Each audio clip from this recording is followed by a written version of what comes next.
TP, dissolution d'un composé ionique et extraction d'une espèce chimique. Premièrement, la préparation d'une solution de concentration donnée en ion.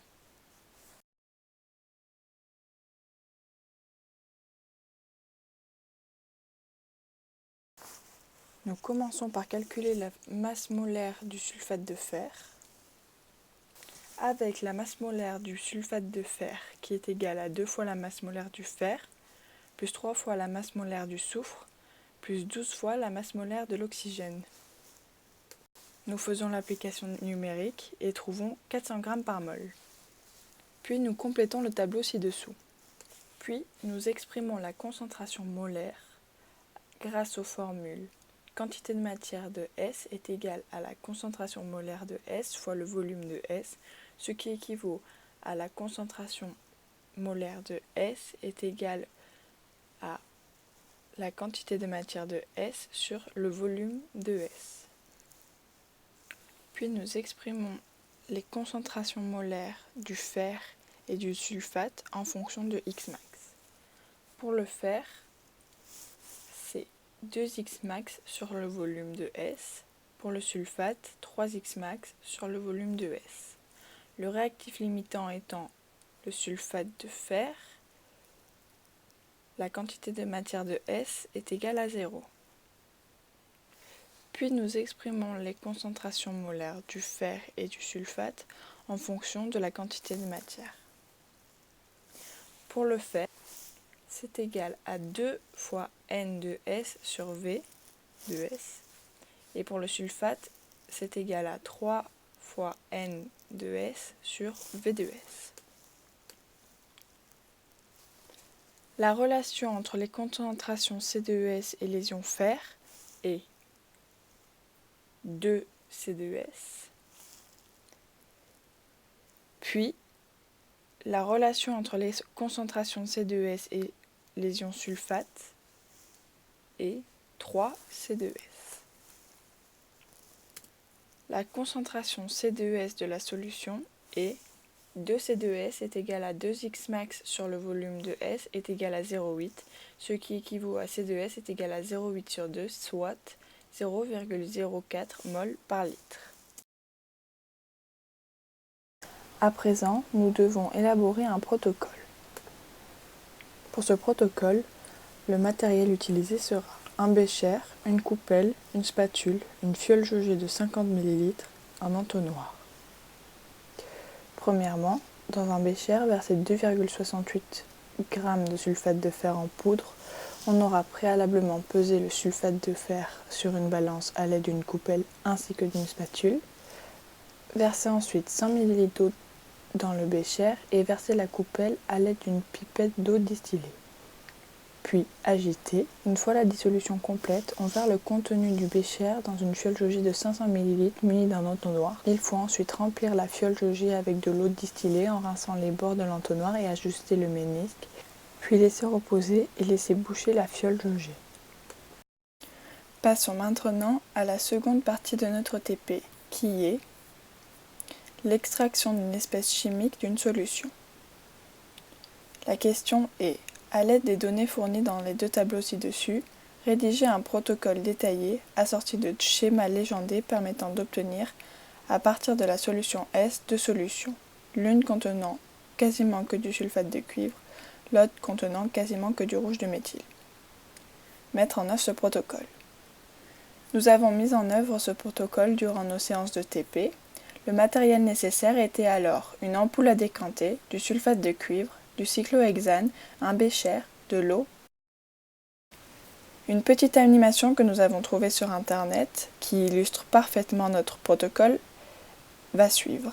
Le solvant extracteur ne sera pas utilisé pour extraire du diode dans ce cas-là, mais du rouge de méthyle et c'est du cyclohexane.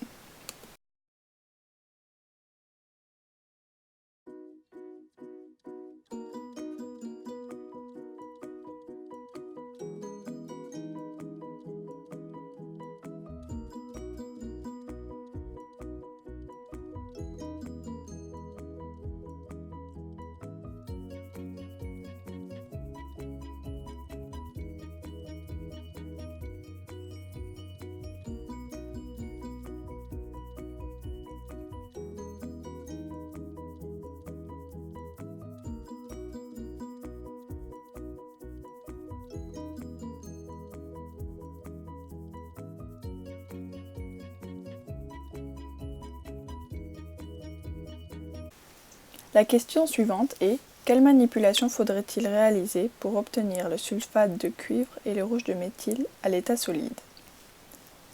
Notre réponse est: il faudrait ensuite réaliser une distillation. Le solvant s'évaporera avant le soluté, il restera le solvant seul dans le ballon. À présent, nous devons comprendre les séparations réalisées. La première question est: à partir de leur modèle moléculaire, justifier que l'eau et l'éthanol sont des molécules polaires alors que le cyclohexane est apolaire. Notre réponse est: dans la molécule de H2O, les deux liaisons sont polarisées car O est bien plus électronégatif que H. Et comme la molécule est coudée, le moment dipolaire résultant n'est pas nul. La molécule d'eau est donc polaire. Pour la molécule d'éthanol, les liaisons HC sont très peu polarisées car la différence d'électronégativité entre H et C est très faible. Par contre, la liaison OH est polarisée et la liaison CH aussi. Il y a deux moments dipolaires qui ne sont pas opposés, donc la molécule d'éthanol est polaire. Pour le cyclohexane, les liaisons HC sont très peu polarisées car la différence d'électronégativité entre H et C est très faible. La molécule de cyclohexane ne comporte donc pas des liaisons polarisées, elle est apolaire. Ensuite, la question est: expliquer pourquoi l'eau et l'éthanol sont totalement miscibles, c'est-à-dire solubles l'un dans l'autre en toute proportion. L'éthanol est une molécule polaire et l'eau est un solvant polaire. Des interactions attractives de type van der Waals se créent entre les molécules de soluté et celles du solvant. Mais en plus, il se crée des liaisons hydrogènes entre le O de l'éthanol et les H de l'eau, et le H de la liaison HO de l'éthanol et le O de l'eau. Voici le schéma explicatif. Le rouge de méthyle est peu polaire, il est soluble dans le cyclohexane apolaire. Quelle hypothèse peut-on formuler à partir de cette observation? L'hypothèse que nous pouvons formuler est: les espèces constituées de molécules apolaires sont miscibles dans les solvants apolaires. Le sulfate de cuivre est un liquide ionique. Comment expliquer sa grande solubilité dans l'eau et son insolubilité dans le cyclohexane? L'eau est un solvant polaire. Des forces électrostatiques vont alors s'exercer entre le solvant et les ions cuivre et sulfate à la surface du cristal. Ces interactions vont être plus fortes que les forces électrostatiques attractives internes du cristal sur ces ions et ils se détacheront du cristal. Ainsi, les solides ioniques sont solubles dans les solvants polaires comme l'eau.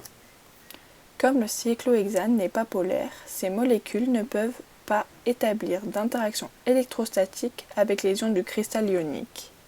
Ainsi, il n'existera pas de force extérieure au cristal ionique pour venir s'opposer à ces forces de cohésion interne. Les ions ne seront pas dispersés, le solide ionique ne pourra pas être dissous dans le cyclohexane. À présent, passons à la dernière question qui est: justifier le choix du solvant pour l'extraction du rouge de méthyle de la solution S. Notre réponse est: le rouge de méthyle est peu soluble dans l'eau, mais très soluble dans le cyclohexane. De plus, le solvant n'est pas miscible à l'eau, cela justifie le choix de ce solvant pour l'extraction du rouge de méthyle de la solution aqueuse.